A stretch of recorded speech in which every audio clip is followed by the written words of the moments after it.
Lafayette Avenue Presbyterian Church is in the Fort Greene section of Brooklyn, New York.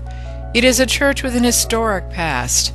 It was a shelter for runaway slaves and a forum for speakers like Frederick Douglass, Charles Dickens, and P.T. Barnum. Today it is also the first permanent home of the Irondale Project, a theater and education ensemble of actors who work together every day for 45 weeks of the year. The same actors who appear in the productions that they create and sometimes co-write and develop over months and sometimes years are the same actors who go into the schools and prisons and shelters to work with people who have no interest in theater, often, but to whom theater can be a very valuable life skills tool. Theater is a place where stories get told, and they get told live and in person, and you're sitting close enough to the actor that you can smell him or her. Great theater always has to involve a risk, and the bigger the risk, the better the theater is. And I think this is what Irondale really banks on. It's happening because of who's in the room that night. So the audience affects the production, the performance, in a very substantive, very real way. Terry Greiss, Jim Neeson, and Barbara Mackenzie Wood started Irondale 28 years ago. As one of the leaders of this ensemble, Terry Greiss says he is living his dream. That's the thing I think that keeps you going every single day, is that you are working at something that you really believe in, and working with people who are just, they're friends. It's more than an employer-employee or collegial relationship. These are people I love being with every day. Arts education programs across the United States have seen serious funding cuts in recent years. But Terry Greiss says it's even more important today for students to have arts experiences in their classrooms. Kids don't know how to think anymore. They know how to read, they know how to write, not terribly well. They're not getting the critical thinking skills. They're not getting the sense of how to make judgments about things. They're not getting the sense of how to present the information they know. There are those of us who are required by whatever it is in our DNA to be teachers.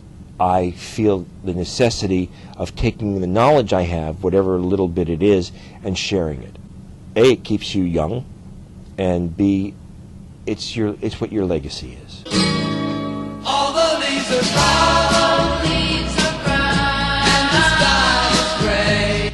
A teenager growing up in the late 1960s, Terry Greiss was a drama major at New York City's High School of Performing Arts.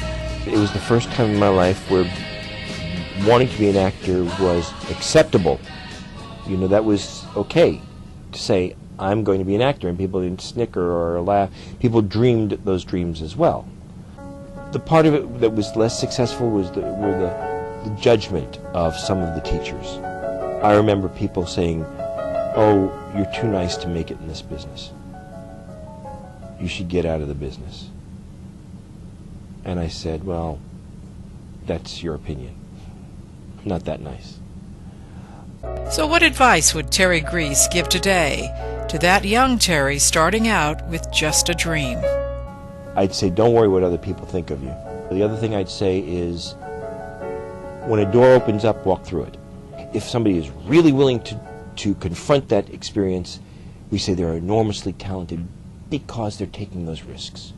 They're living on stage or through their instrument or through their dance movement. They are doing something authentic, and you know immediately when it's a lie.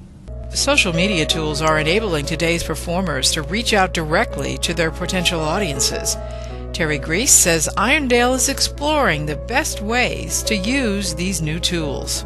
If you look at it in terms of how do you build the family of an organization, if you can translate that multiple times through Facebook, through Twitter, and it's difficult because it's a very soulless medium, but if you learn how to use it correctly, I believe you can put some heart into it and let people know the beliefs and the character of your organization.